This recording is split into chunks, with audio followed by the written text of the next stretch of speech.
ব্যাস, আজ তোমাদের যে জিকে টপিক নিয়ে আলোচনা হবে সেটা হচ্ছে প্রতিবাদী আন্দোলন। এই প্রতিবাদী আন্দোলনের মধ্যে দেখবে যে দুটো সম্প্রদায় আছে, ধর্মীয় সম্প্রদায়। কি কি? একটা হচ্ছে জৈন ধর্ম, একটা হচ্ছে কি বৌদ্ধ ধর্ম। এছাড়াও এই জৈন ধর্ম এবং বৌদ্ধ ধর্মের পূর্ববর্ত আর একটা সম্প্রদায় ছিল, সেটা কি আজীবক সম্প্রদায়। কি বললাম? ব্যাস, এবার তোমাদের একটা কথা বলি, ইতিহাস প্রথম থেকে কীভাবে ক্লাসগুলো আসলো সেটা একটু ধারণা দিয়ে দিই। তাহলে দেখবে প্রথম আমরা পেয়েছিলাম যে ভূগোল এবং ইতিহাসের মধ্যে সম্পর্ক সেটা নিয়ে আমরা আলোচনা করেছিলাম। দ্বিতীয় পার্টে আমরা কি পেয়েছিলাম, সেটা হচ্ছে আমাদের সিন্ধু সভ্যতায় কী করে বিকাশ হলো, কী করে ধ্বংস হলো, সেই সম্পর্কে পেলাম। এরপরে সিন্ধু সভ্যতা ধ্বংসের পরে যে সভ্যতা আবিষ্কার হলো সেটা কি সভ্যতা ছিল? বৈদিক সভ্যতা, বা যেটাকে আর্য সভ্যতা বলা হয়। তাহলে আর্যদের কেমন সংস্কৃতি ছিল, কালচার ছিল, সেই সম্পর্কে আমরা জানলাম। এরপরে এই বৈদিক সভ্যতা ধ্বংসের পরে যে সভ্যতা আবিষ্কার হলো বা এর পরবর্তী ক্ষেত্রে যারা আসলো ইতিহাসে, সেটা হচ্ছে প্রতিবাদী আন্দোলন। কি বললাম? সেটা হচ্ছে প্রতিবাদী আন্দোলন। এই প্রতিবাদী আন্দোলনটা দেখবে যে খ্রিস্টপূর্ব প্রায় 6ষ্ঠ শতাব্দীতে এই সম্পর্কে আলোচনা করা হয়েছে। ওকে, ব্যাস, তাহলে শুরু হয়ে যাক। তাহলে আজ আমরা যে টপিক নিয়ে পড়বো সেটা কি বলো? প্রতিবাদী আন্দোলন। এবং এর মধ্যে যে ধর্মটা পাবো সেটা কি বলো? একটা হচ্ছে জৈন ধর্ম, একটা কি বৌদ্ধ ধর্ম, এছাড়া একটা হচ্ছে আজীবক সম্প্রদায়। ব্যাস, এইবার তোমরা বলবে যে এই প্রতিবাদী আন্দোলনের সময় সর্বপ্রথম কোন ধর্ম আন্দোলন প্রতিবাদ করেছিল? আজীবক সম্প্রদায়। ভীষণ ইম্পর্টেন্ট কোশ্চেন। এছাড়া তোমাকে দিতে পারে যে প্রতিবাদী যে আন্দোলন চলছিল তখন সেখানে কটি প্রতিবাদী আন্দোলন? তাহলে কটি? 63টি, মনে থাকবে। আর প্রথম যে আন্দোলন করেছিল কোন সম্প্রদায়? আজীবক সম্প্রদায়। এবং আজীবক সম্প্রদায়ের প্রতিষ্ঠাতাকে? হ্যাঁ, তার মানে আজীবক সম্প্রদায়ের প্রতিষ্ঠা হলো কি? গোসল মঙ্গলি পুত্র বা পুত্র, যেটাই বলো।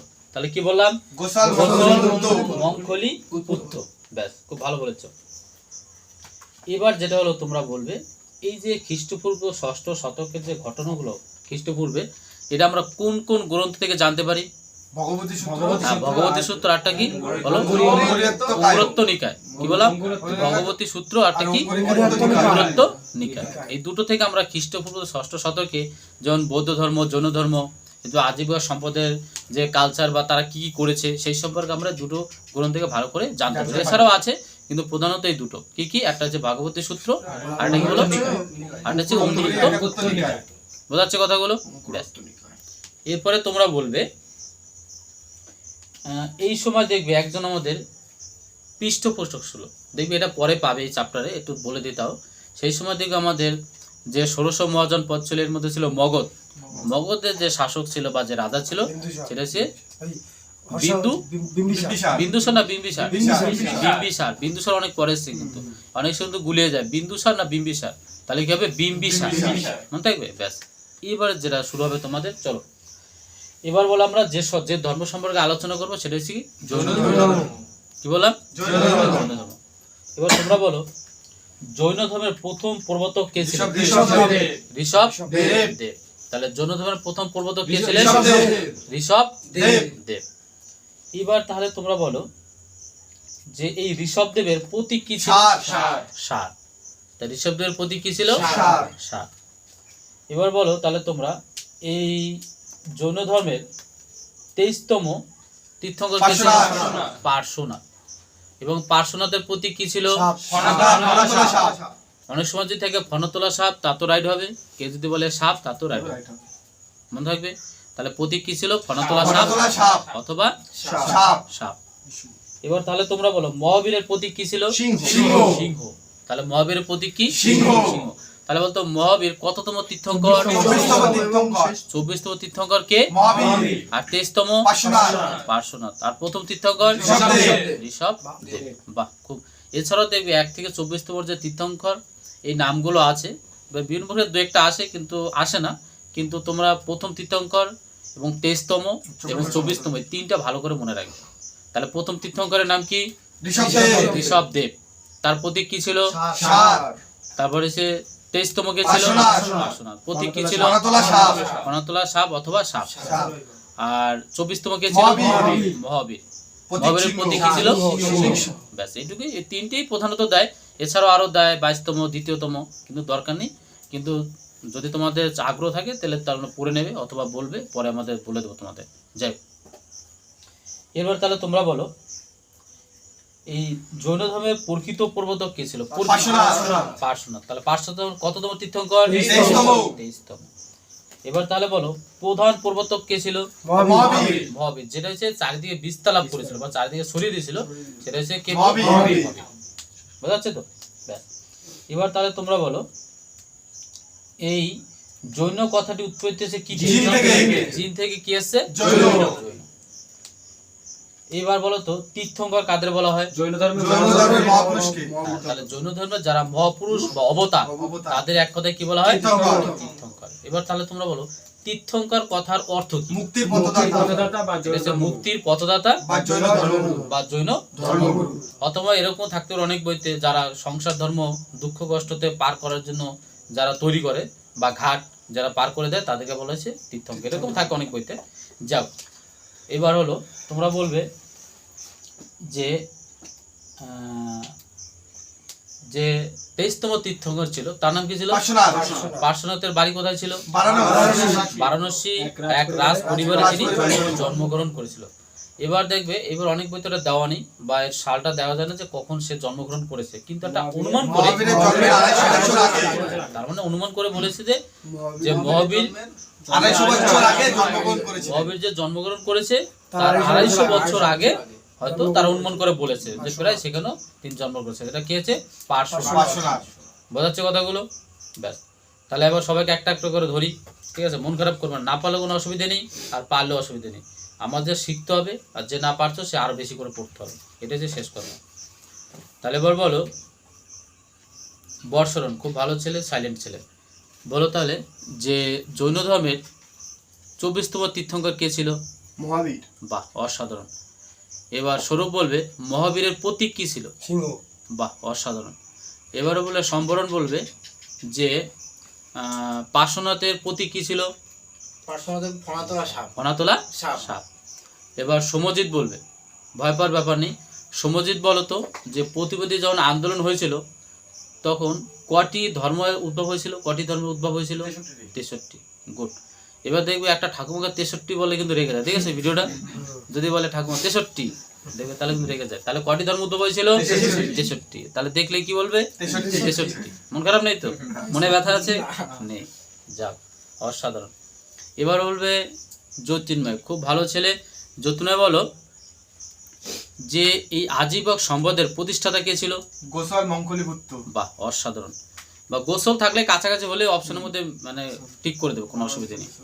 এবার বললে স্বরূপ, না স্বরূপ মানে অরূপ। অরূপ বলো যে এই আমরা খ্রিস্টপূর্ব 6ষ্ঠ শতকের যে ঘটনাগুলো এটা কোন গ্রন্থ থেকে জানতে পারি? কোন গ্রন্থ থেকে? হ্যাঁ, পারবে, বলো বলো। আজীবক সম্প্রদায় না, দুষ্টিম হচ্ছে ভগবতী সূত্র, অঙ্গুত্তর নিকায়, ঠিক আছে? এবার এসে বলবে কিসে বলবো? অমিত। অমিত বডিটা টান করে, একদম গলা উঁচু করে টান করে দাঁড়া, ভয় পাবে না, কোনো ভয় নেই এখানে। অমিত বলো যে পার্শ্বনাথের প্রতীক কি ছিল? জোরে বল। বা এই তো তুই পারলি, দেখেছি শুনতে শুনতেই পারা যায়। যত তুই বেশি শুনবি তত পারবি। প্রথম এরকম পারা যায় না, কিন্তু পারতে পারতে এক সময় দিকে তুই সবচেয়ে সেরা ব্যক্তি। কিন্তু মনোযোগ দিয়ে শুনতে হবে, এটা হচ্ছে প্রধান কারণ। ব্যাস। এবার জিৎ বলো। এবার জিৎ বলবে যে জৈন কথাটি কোথা থেকে উৎপত্তি লাভ করেছে? জিন থেকে। এবার বলো তীর্থঙ্কর শব্দের অর্থ কি? সুরজিৎ পারবে? মুক্তির পথদাতা। অথবা আরেকটা কি হতে পারে? জৈন ধর্মের ধর্মগুরু। যেমন আমাদের কি দেখবে, আমাদের হিন্দু ধর্মের কিছু কিছু থাকে না, মাঝে মাঝে দেখবে অনেক গোসাই আসে, আমরা বলি না গোসাই, অনেক বাবা গোসাই, অনেকে এক একজনের নাম দেয়, ঠিক আছে? তা আমরা যেমন কি তখন তার কাছে আমরা আত্মসমর্পণ করি যে আমাকে তুমি ভালো বুদ্ধি দাও অথবা জ্ঞান দাও, আমি যেন ভালো ঠাকুরের প্রতি ধ্যান ধারণা করতে পারি। তেমনি আমাদের মধ্যে থাকে না গোসাই অনেকে বলে বা সাধু বলে, যাই হোক, তেমনি ওদের মধ্যেও জাগে, তাদেরকে বলা হয় তীর্থঙ্কর। বোঝা যাচ্ছে কথাগুলো? ব্যাস। যাক, তাহলে তোমরা সবাই ভালো পেরেছো। ব্যাস, তাহলে আমরা এরপরে যেটা টপিক নিয়ে আলোচনা করব সেটা কি বলো তো? হ্যাঁ, এবার তাহলে তোমরা বলো যে মহাবীরের জন্ম কত সালে বা কবে? 540 খ্রিস্টপূর্বাব্দে। তাহলে কবে? 540 খ্রিস্টপূর্বাব্দে। এই কথা বলতে হবে কিন্তু, খ্রিস্টপূর্বাব্দে না বলে কিন্তু কেটে দেবে। এবার তাহলে বলো তিনি কোন স্থানে জন্মগ্রহণ করেছেন? বৈশালী কুন্দপুর বা কুন্দগ্রামে। বর্তমানে সেটা কোথায়? মুজফ্ফরপুর জেলার বা বসার গ্রাম, যাই বলো। এবার তাহলে বলো মহাবীরের পিতৃদত্ত নাম কি ছিল? বর্ধমান। এবং এবার বলো বর্ধমান তাহলে কোন জাতির বংশধর ছিল? ক্ষত্রিয়। মানে জাতি তোরা কি ছিল? ক্ষত্রিয়। এখান থেকে আরেকটা কোশ্চেন দেবে যে গৌতম বুদ্ধ এবং মহাবীরের মধ্যে কোথায় মিল পাওয়া যায়? সেখানে কিন্তু ক্ষত্রিয় বংশের লোক ছিল। তাহলে দেখবে তোমরা এর আগে যখন চ্যাপ্টার পড়েছিলে বৈদিক ধর্ম বা আর্য সভ্যতা, তখন দেখবে কিন্তু 4টি বর্ণভেদ ছিল, ব্রাহ্মণ, ক্ষত্রিয়, বৈশ্য।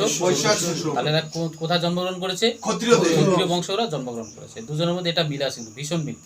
ব্যাস, এটা পরীক্ষা দেয়। যাই হোক, তাহলে মহাবীরের পিতৃদত্ত নাম ছিল বর্ধমান এবং তার কোন জাতীয় বংশ ছিল? ক্ষত্রিয় বংশ। এবার আছে যেটা দেয় তোমাদের মা বা মায়ের নাম কি ছিল? ত্রিশলা। তাহলে কি ছিল? লিচ্ছবি রাজ্যের রাজা চেতকের ভগ্নী। এবার স্ত্রীর নাম বলতে পারবে? যশোদা। কারণ মায়ের পরে যশোদা আসলো, সেটা হচ্ছে স্ত্রী। ঠিক আছে। বাবা কে ছিল? সিদ্ধার্থ ছিল। হ্যাঁ, তাহলে মহাবীরের বাবার নাম কি ছিল? সিদ্ধার্থ। দুষ্টুমি করবি না। কন্যার নাম কি ছিল? ঠিক আছে, এটা ভালো করে মনে রাখবে, কারণ তোদের ঠাকুমার নামে লিখবি পিও। তারপর যার যার নাম ঠাকুর নাম বসিয়ে দিবি। তাহলে কি করে মনে রাখবে? পিও দর্শন। ঠিক আছে, কি নাম রেখেছে? এমনি পিও। আর দর্শন মানে বুঝতে পেরেছিস তো? আরো দেখতে হেবি সুন্দর। তাহলে নামটা কি রেখেছে? এখন থেকে যার যার ঠাকুর নাম রেখে কি পিও দর্শনা মনে থাকবে। ব্যাস, তার ভুলবি না। ব্যাস। বা এর অপর নাম হচ্ছে আনোজ্জা। প্রিয় দর্শনের অন্য নাম থাকতে পারে। এবার তুই ভাবতে পারি না তো, আমি তো একটা পড়েছি, তাহলে অপর নাম কি হতে পারে? আনোজ্জা। ঠিক বলেছো। এবার তোমরা বলো গুরু। গুরু তো থাকবে। তাহলে গুরুর নাম কি ছিল? একদম ঠিক বলেছো। আর প্রথম শিষ্য কে ছিল? জৈমিনী বা জামিলী। জামিলী কে ছিল বলো তো? ওর জামাতা, মহাবীরের জামাতা। এবার তাহলে বলো জৈনদের আদি শাস্ত্র গ্রন্থের নাম কি? কল্পসূত্র। কল্পসূত্রের রচয়িতা কে? ভদ্রবাহু। তার ভদ্রলোক একটা ভদ্র কাজ করেছে। কি করেছে? কল্পসূত্র রচনা করেছে ভদ্রবাহু। এবার বলো যে মহাবীর কত বছর বয়সে এই মায়াটা ত্যাগ করে ধ্যানে বসেছে? 30 বছর বয়সে। ভাবা যায়। বিয়ে শাদী করে বাচ্চা টাচ্চা হলো, তারপর তিনি কি করলো যে মায়ার দরকার নেই, আমি একটু মুক্তির সন্ধান পেলাম। তাহলে কত বছরে গিয়েছিল? 30 বছর। অনেক বইতে 29ও থাকতে পারে, এই জন্য মন খারাপের কোনো ব্যাপার নেই। আগে তুমি একটা ফিক্সড লাইন ধরে রাখো, ডেটটা, তারপর আগে বললে সেই অপশন বুঝে তুমি কাজ করবে। ওকে, চলো। এরপরে যেটা হলো তিনি দিব্যজ্ঞান লাভ করেছিলেন কত বছর বয়সে? 42 বছর বয়সে। কত বছর ধ্যানে ছিল? 12 বছর। ভাবা যায়। আর আমরা বা তোমরা দেখবে পড়াশোনা 2 বছর করার পরে বলে আমার টক টাইম শেষ, তাই তো? তাহলে 12 বছর যদি কেউ পড়াশোনা করে, সে তো মানে যা বলে তাই সে পাবে, যা চাকরি তার থাকে। আর এখানে ধ্যান করা মানে কি একদম চরম, মানে ওই উঠলাম এরকম করা সেরকম না, মানে চুপচাপ সুন্দর করে ধ্যান করা। আর সেরকম পড়াশোনা যদি কেউ করে মোটামুটি 3 বছর, এরকম 3 বছর না, কেউ যদি করে 1 বছর এরকম কন্টিনিউ করে, আর 2 বছরগুলো তো একদম পুরো পাকা, আর 3 বছরগুলো তো একদম কোনো কথাই হবে না, মানে যেটা চাইবে সেটাই পাইবে বা সেটা পাবে। ওকে, তার জন্য কি করতে হবে? চুপচাপ গোসাই থাকবে। এবার মহাবীর খুব ভালো লোক, কারণ বিয়ের সাথে হয়ে গেছে, এই জন্য ঠাকুমার জন্য পিপাসা নেই বা দৌড়দৌড়ি করেনি। আর তোমার তো বিয়ে করনি, এবার একটু ছোটাছুটি লাফালাফি চাপাচাপি তো করতেই হয়, এর জন্য ধ্যান আর থাকে নাকি, তাই তো? যাক, এটা একটু টপিক বললাম বোঝানোর জন্য। যাক, এবার তাহলে তোমরা বলো যে তিনি কোথায় মারা গিয়েছিলেন? বিহারের পাবা নগরীতে বা পাবা নামক স্থানে তিনি মারা গেছিলেন। এরা বলো তো কত বছর বয়সে? 72 বছর বয়সে।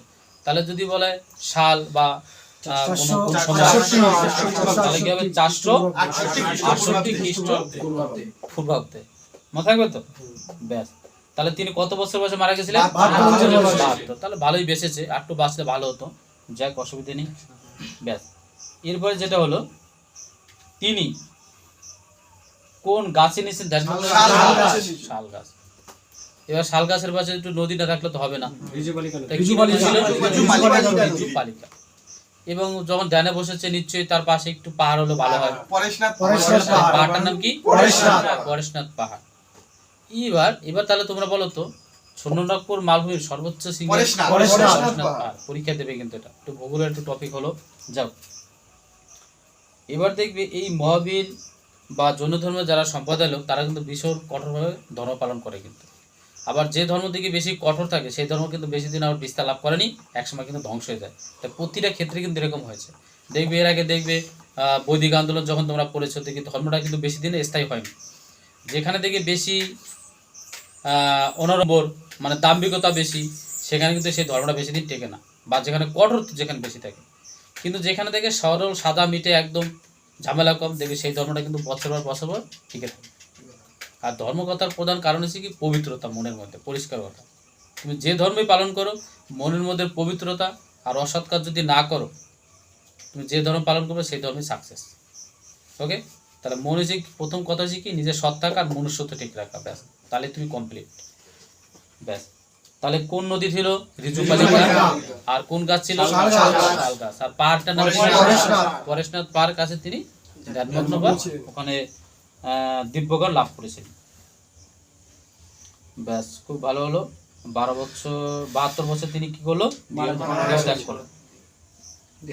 ব্যাস এবার তাহলে বলো যে জৈনদের প্রধান তীর্থঙ্করের নাম কি? প্রথম মহাবীর। ঋষভদেব। ঋষভদেব। আদিনাথ। ঋষভদেবের অপর নাম কি? আদিনাথ। আদিনাথ। পরীক্ষা এরকম দিতে পারে যে ঋষভদেবের অপর নাম কি, আদিনাথ। অথবা দিয়ে দিল যে 4টা অপশন থাকলো এর মধ্যে কোনটা হবে, দেখলো আদিনাথ। তুমি বলো তো নাম তো পড়িনি, এই জন্য পড়ার তো কোনো শেষ নেই। আমরা যেটা বলছি এর বাইরে অনেক কোশ্চেন আছে, এই জন্য যত তুমি বেশি পড়বে তত তুমি ভালো জানতে পারবে। ওকে,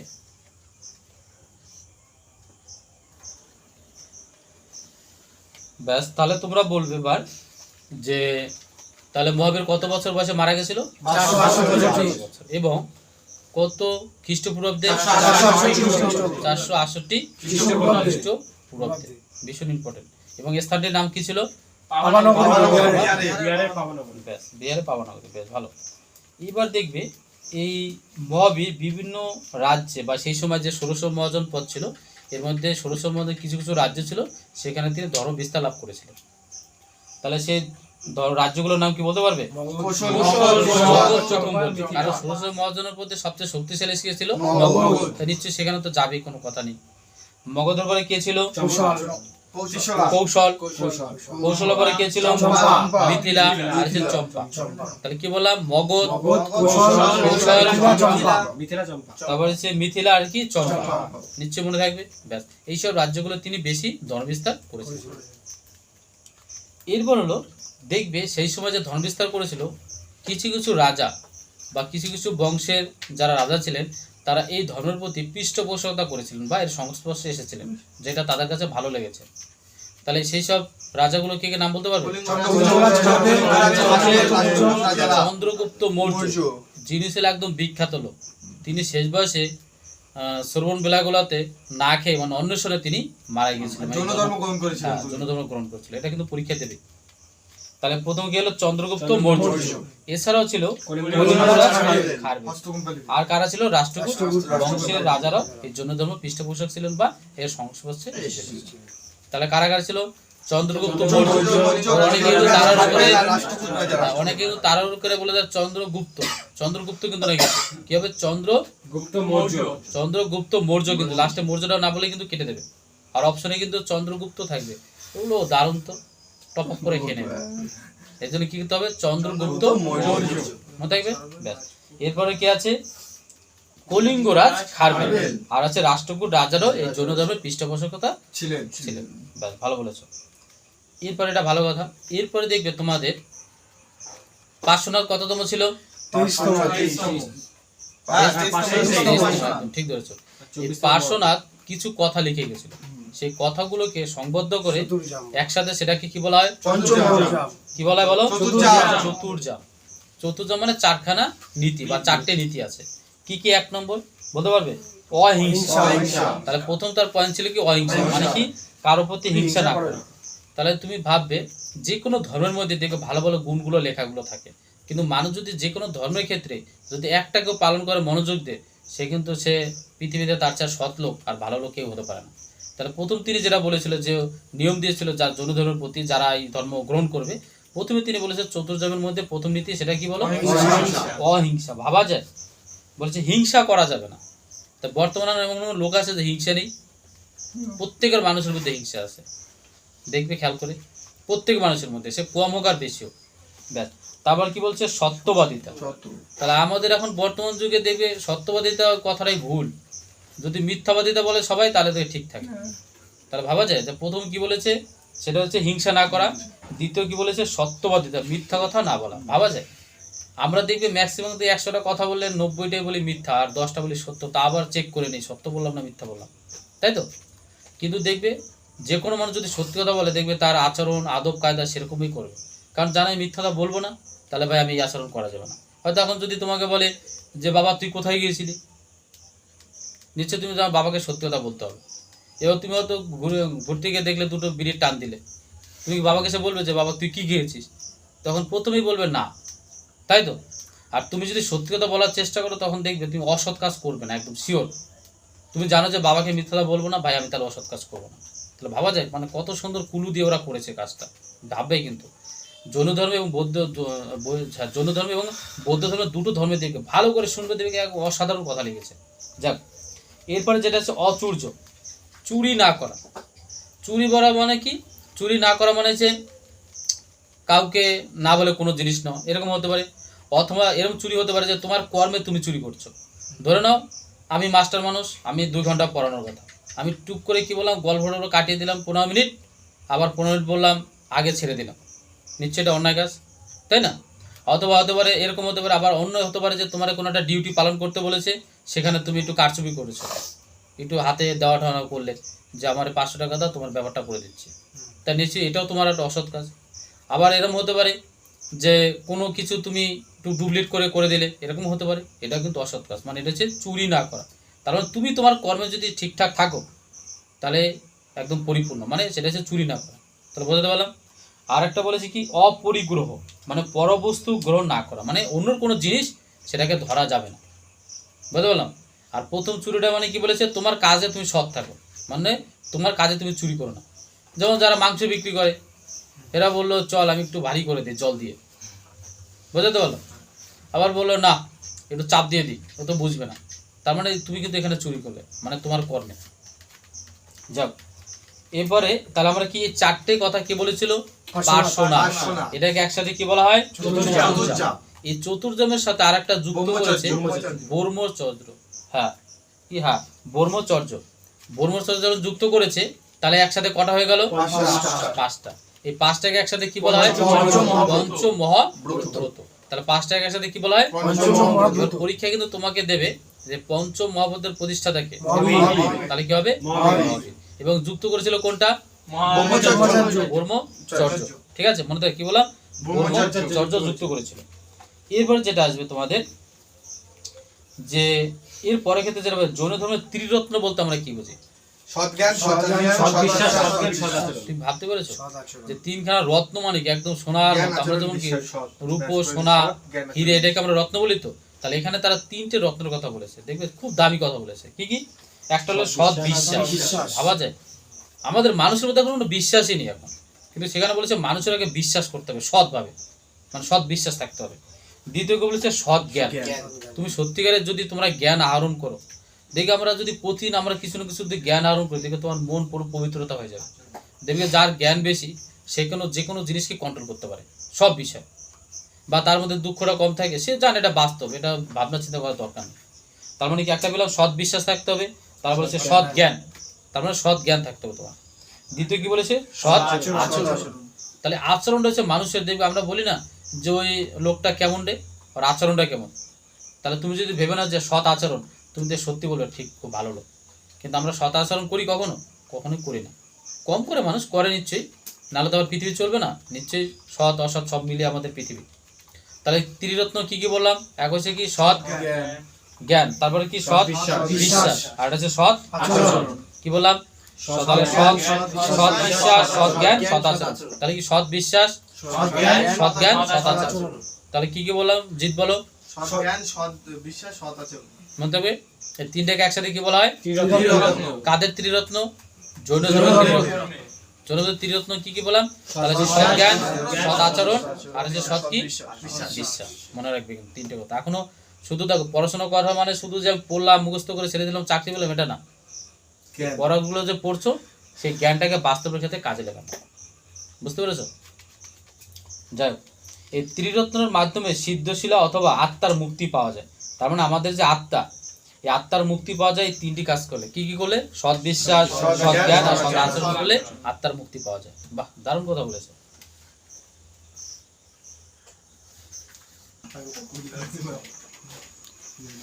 তাহলে তোমরা বলো জৈন ধর্মের কটি ত্রিরত্ন ছিল? কি কি? সৎ জ্ঞান, সৎ বিশ্বাস, সৎ আচরণ। তাহলে সৎ জ্ঞান, সৎ বিশ্বাস, সৎ আচরণ। বাহ, অসাধারণ অসাধারণ। এবার আমরা পাবো জৈন সম্মেলন। কটা সম্মেলন হয়েছিল বলো তো? প্রথম আর দ্বিতীয়। প্রথম আর এবার শুনবে ভালো করে মনোযোগ দিয়ে। প্রথম জৈন সম্মেলন কত সালে? 300 300 খ্রিস্টপূর্বাব্দে। ভালো করে মনে রাখবে, বা এর আগে বছর অনেক সময় অনেক বইতে সাল দেওয়া থাকতে পারে, কিন্তু তোমরা মনে রাখবে কত? 300 খ্রিস্টপূর্বাব্দে। এটা বলো কার নেতৃত্ব হয়েছিল? স্থূলভদ্রের নেতৃত্বে। পাটলিপুত্রে। এটা কোথায় হয়েছিল? পাটলিপুত্রে। পাটলিপুত্রে। তাহলে প্রথম জৈন সম্মেলন হয়েছিল 300 খ্রিস্টপূর্বাব্দে বা BC স্থূলভদ্রের স্থূলভদ্রের নেতৃত্বে পাটলিপুত্রে হয়েছিল। হয়েছিল। কারো অসুবিধা আছে এখানে? না, ব্যাস। এবার এখানে দ্বাদশ অঙ্গ বা সিদ্ধান্ত কোন ভাষায় লেখা? প্রাকৃত প্রাকৃত ভাষা বা মধ্যকামী। অর্ধমাগধী ভাষা বলা যেতে পারে। অর্ধমাগধী। ঠিক আছে, এটা মানে মাথায় রাখবে। এবার তাহলে বলো দ্বিতীয় জৈন সম্মেলন কবে হয়েছিল? 500 খ্রিস্টাব্দে। 500 খ্রিস্টাব্দে। কিন্তু এবার মাথায় রাখবে কি বললাম? 500 খ্রিস্টাব্দে। অনেক বইতে থাকতে পারে 512 খ্রিস্টাব্দে বা আগেবারে থাকতে পারে, কিন্তু একটা জেনে নেবে ফিক্সড মোটামুটি সাল। আর এটা কার নেতৃত্ব হয়েছিল? এটা হচ্ছে দেবাউদি দেবাউদি ক্ষম ক্ষম আশ্রমণ নেতৃত্বে। মানে বানানটা অনেক কঠিন। দেবারোধি ক্ষম আশ্রমের নেতৃত্বে দ্বিতীয় বৌদ্ধ দ্বিতীয় জৈন বৌদ্ধ সম্মেলন। না, এটা হচ্ছে জৈন সম্মেলন জৈন হয়েছিল। সম্মেলন। তা দ্বিতীয় জৈন সম্মেলন হয়েছিল তাহলে কত খ্রিস্টাব্দে বলো? 500 খ্রিস্টাব্দে বা 512 খ্রিস্টাব্দে, আগে পরে হতে পারে। ব্যাস। এই দ্বিতীয় জৈন সম্মেলনের সময় দেখবে দুটি ভাগে ওরা ভাগ হয়ে যায়। একটা হচ্ছে শ্বেতাম্বর, আর হচ্ছে কি দিগম্বর। এবার পরীক্ষা এরকম দিতে পারে যে এই ভাগটা কেন হয়েছে? পোশাক পরিধান নিয়ে। পরিধানের জন্য। কি বললাম? পোশাকের পরিধান নিয়ে, এবং কেউ মূর্তি পূজা অথবা ওই মানে তার চরণ পূজা করবে এইসব নিয়ে তাদের মধ্যে একটা দ্বন্দ্ব বেঁধেছিল। এই জন্য দুটি ভাগে ভাগ হয়েছে, একটা হচ্ছে শ্বেতাম্বর, একটা কি দিগম্বর। এবার যেটা তোমরা বলবে যে এর মধ্যে দেখবে অনেকে তোমরা নাম পড়েছো, যেমন হচ্ছে স্থূলভদ্র, পার্শ্বনাথ, মহাবীর, ভদ্রবাহু। তাহলে এরা এখন কোন ভাগে গিয়ে পড়বে? কারণ দুটো ভাগে হয়ে গেছে না, যে কোনো তোমার এক পক্ষ যেতে হবে, না এই পার্টি না ওই পার্টি। এবার তাহলে গিয়ে দুটো পার্টি কি কি? একটা শ্বেতাম্বর, তাহলে শ্বেতাম্বর আমরা কাদের বলবো? যারা যারা হচ্ছে শ্বেতাম্বর মানে যারা হচ্ছে সাদা পোশাক পরেছে। আর দিগম্বর মানে কারা? যারা বস্ত্রহীন মানে নগ্ন অবস্থায় থাকবে তাদের বলা যায় কি? দিগম্বর। মনে রাখবে কিন্তু। ব্যাস। এবার শ্বেতাম্বরের মধ্যে কে ছিলেন? স্থূলভদ্র। স্থূলভদ্র আর পার্শ্বনাথ। আর কে ছিল? পার্শ্বনাথ। দিতে পারে কিন্তু, টিপলি কোশ্চেন দিলে এগুলো দেবে আর সোজা হলে উপর দিয়ে বেরিয়েছে ওরা। আর দিগম্বর কে ছিলেন? মহাবীর। মহাবীর আর হচ্ছে আর ছিল কি? ভদ্রবাহু। তাহলে ভদ্রবাহু অভদ্রের মতো কাজ করেছে, তার মানে সে কি অবস্থায় ছিল? বস্ত্রহীন, তাই তো? ভদ্রবাহু মানে ভদ্রলোক, অভদ্র কাজ করেছে মনে হয়। তার ভদ্রবাহুর অপর টিমে কে ছিল? স্থূলভদ্র। তাহলে স্থূলভদ্র কি ছিল? শ্বেত বস্ত্র। আর ভদ্রবাহু কি করেছিল? নগ্ন বা বস্ত্রহীন। এটা হচ্ছে দিগম্বর। তাহলে বোঝা গেল?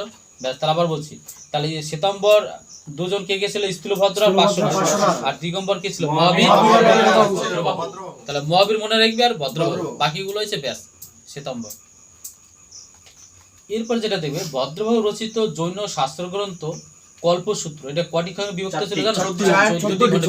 14টি। এর পরবর্তী ক্ষেত্রে যাও মহাবীরের ধর্মপদের সম্বলিত জৈনদের প্রাচীনতম ধর্মগ্রন্থ নাম কি? পূর্ব। মহাবীর। মহাবীরের ধর্মপদের সম্বলিত জৈনদের প্রাচীনতম ধর্মগ্রন্থ নাম হচ্ছে কি? পূর্ব। এটা কিন্তু পরীক্ষায় দিতে পারে, ঠিক আছে? শুনে না ভালো করে। যাও এরপরে তোমরা যেটা পাবে যে দ্বাদশ উপঙ্গ। কি বললাম? দ্বাদশ উপঙ্গ। এরপরে তোমরা আরো দেখবে যে এই যে জৈন সিদ্ধান্ত এর মধ্যে আবার 4টি ভাগ আছে। একটা হচ্ছে অঙ্গ, উপাঙ্গ, মূল আর সূত্র। তাহলে জৈন সিদ্ধান্তকে আবার কয় ভাগে ভাগ করা হয়েছে? 4 চারটি ভাগে। ভাগে। একটা কি অঙ্গ, অঙ্গ, উপাঙ্গ, উপাঙ্গ, মূল। সূত্র। তাহলে কি কি বললাম? অঙ্গ, উপাঙ্গ, মূল, সূত্র। অঙ্গের বাইশ উপাঙ্গ আর মূল আটা কি? সূত্র। বোঝা গেল? ব্যাস। আর ভদ্রবাহু রচিত জৈন শাস্ত্রগ্রন্থ কল্পসূত্র, এটা কটি খণ্ডে বিভক্ত? 14টি খণ্ডে। আর মহাবীরের উপদেশ বা ধর্মোপদেশ সম্মিলিত জৈনদের প্রাচীনতম ধর্মগ্রন্থ হচ্ছে কি? পূর্ব। তাহলে যদি তোমাকে বলে যে মহাবীরের ধর্মোপদেশ জৈনদের প্রাচীনতম ধর্মগ্রন্থের নাম কি? খুব সোজা। ব্যাস। এরপরে হলো যেটা দ্বাদশ উপাঙ্গ, এটা হলো কি? জৈন ধর্মগ্রন্থে অর্ধ মাগধী বা প্রাকৃতিক ভাষায় রচিত। তাহলে দ্বাদশ অঙ্গ কোন ভাষায় লেখা? প্রাকৃতিক ভাষায় বা অর্ধ মাগধী ভাষায় রচিত। এবার কোশ্চেন যেটা হবে তোমাদের, সোজা কোশ্চেন, যে জৈনদের প্রধান ধর্মগ্রন্থের নাম কি? দ্বাদশ অঙ্গ। দ্বাদশ অঙ্গ। তা জৈনদের প্রধান ধর্মগ্রন্থের নাম কি? দ্বাদশ অঙ্গ। দ্বাদশ অঙ্গ। এটা কোন ভাষায় লেখা? প্রাকৃতিক ভাষায়। প্রাকৃত ভাষা। Very very important question. এবার দেবে এক সময় দেবে জৈনরা কিন্তু ভীষণ, বললাম একটু আগে, যে কঠোর পরিশ্রম তারা মেনে চলতো, বা জীব হত্যা বা কোনো প্রাণী হত্যা, কোনো পোকামাকড় এগুলো মারাটা মানে তাদের কাছে ভীষণ অন্যায়। এর জন্য সেই সময় দেখবে যারা কৃষক তারা কি করবে? নিচে মাঠে জমি চাষ করবে। তা চাষ করতে নিশ্চয়ই কিছু পোকামাকড়, জীবাণু, কীটপতঙ্গ এগুলো মারা যাবে। এই জন্য সেই সময় দেখবে যে যারা কৃষক তারা কিন্তু জৈন জৈন ধর্ম ধর্ম গ্রহণ করতে গ্রহণ পারেনি। করতে তাহলে কারা গ্রহণ করছে? বণিক। বণিকরা। যারা ব্যবসা বাণিজ্য ব্যবসা করতো বাণিজ্য করতো। তারা একমাত্র কিন্তু এই জৈন ধর্ম গ্রহণ করেছিল। জৈন ধর্ম। ব্যাস। এরপরে এই জৈন ধর্মের কিছু স্থাপত্য বা ভাস্কর্য আছে তারা করে গেছে। যেমন কি আছে? হাতি গুম্ফা, তারপর হচ্ছে বাঘ গুম্ফা, উদয়গিরি, খণ্ডগিরি। এখানে তাদের ভাস্কর্য স্থাপত্য দেখা যায়। এবার তাহলে বলো, উদয়গিরি এবং খণ্ডগিরি কোথায় অবস্থিত? উড়িষ্যা। কোথায়? উড়িষ্যা। উড়িষ্যা বলে। এখন কিন্তু কি বলে বলতো? উড়িষ্যা। বললাম এখন নাম হচ্ছে কি? উড়িষ্যা। ব্যাস। তাহলে উদয়গিরি এবং খণ্ডগিরি। এছাড়াও দেখবে তোমরা মাউন্ট আবুর দিলওয়ারা মন্দির, নাম শুনেছো নিশ্চয়ই তোমরা। কি বললাম? মাউন্ট আবু